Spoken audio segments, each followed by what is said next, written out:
ako hanggang Bicol.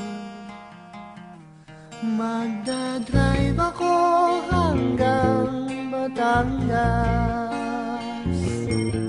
Tapos The region is composed of 6 provinces, namely Albay, Camarines Norte, Camarines Sur, Sorsogon, and the island of provinces of Catanduanes and Masbate.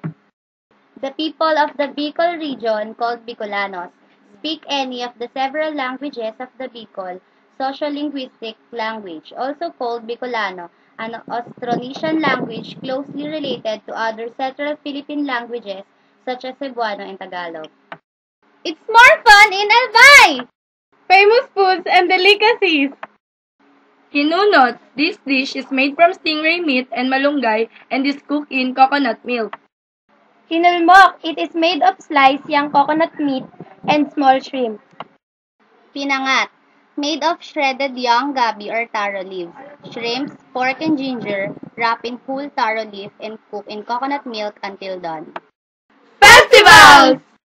Magayon Festival, month of May. Ibalong Festival, second week of October. Tabak Festival, last week of March.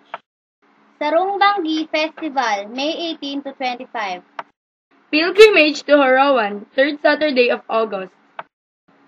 Katalingkasan Festival, second week of July.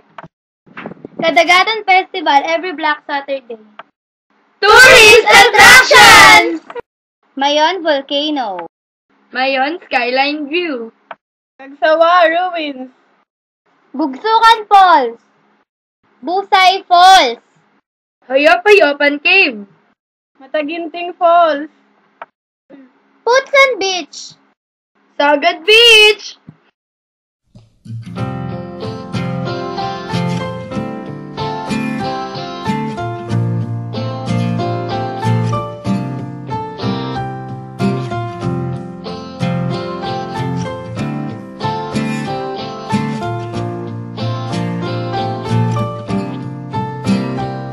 Looking in your eyes, I see a paradise. This world that I found is too good to be true.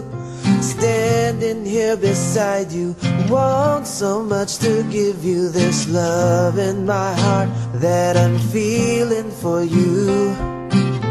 Let them say we're crazy, don't care about that. Pity